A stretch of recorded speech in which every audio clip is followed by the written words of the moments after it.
Sai cabinet की अहम बैठक है आज दोपहर 12 बजे। साय कैबिनेट की अहम बैठक है। कैबिनेट मीटिंग में कई विभागों के प्रस्तावों पर मुहर लगेगी। एसआई भर्ती परीक्षा पर कैबिनेट मीटिंग में चर्चा होगी।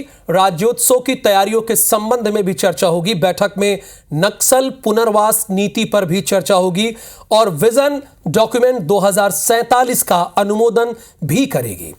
ओबीसी आयोग की सर्वे रिपोर्ट पर भी चर्चा होगी। कैबिनेट मीटिंग में नई औद्योगिक नीति पर मोहर लग सकती है। अच्छा, इतनी बात तो मैंने आपको बताया कि कैबिनेट की बैठक में आज कौन से प्रस्ताव रखे जाएंगे।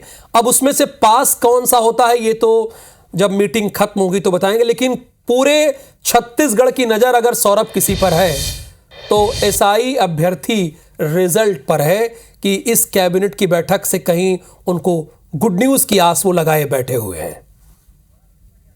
सौरभ।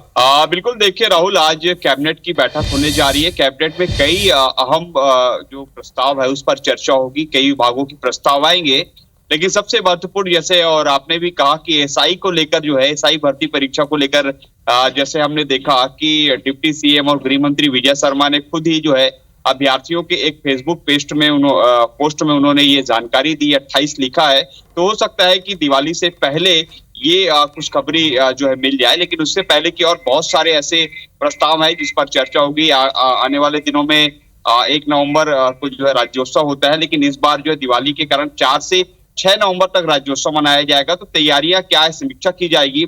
और इस राज्योत्सव के दौरान जो है बहुत सारे नई जो है औद्योगिक नीति है, पुनर्वास नीति है, और उसके अलावा विजन डॉक्यूमेंट 2047 को भी जो है पेश किया जाएगा कि किस तरीके से भारत को लेकर, जैसे देश को लेकर केंद्र में सरकार ने 2047 को लेकर एक विजन बनाया है, तो छत्तीसगढ़ में कैसे विजन 2047 रहेगा उसको लेकर चर्चा होगी। उसके बाद ये भी देखा जा रहा है कि आगामी समय जो 14 नवंबर से धान खरीदी होनी, तो धान खरीदी की तैयारियों को लेकर समीक्षा की जाएगी। और सबसे महत्वपूर्ण एक और चीज है कि ओबीसी आयोग ने अपनी रिपोर्ट सौंप दी है, प्रतिवेदन जो है मुख्यमंत्री को सौंप दिया है। तो याद होगा आपको कि आने वाले समय में नगरीय निकाय चुनाव होने हैं, तो उस निकाय चुनाव से संबंधित जो आरक्षण दिया जाना है, तो वो आयोग की रिपोर्ट के आधार पर ही आरक्षण दिया जाएगा ओबीसी को। तो एक महत्वपूर्ण निर्णय जो है इस पर भी हो सकता है। तो सबकी निगाहें इस पर टिकी हुई है कि आखिर नगरीय निकाय चुनाव में ओबीसी को कितना प्रतिशत आरक्षण जो है दिया जाएगा।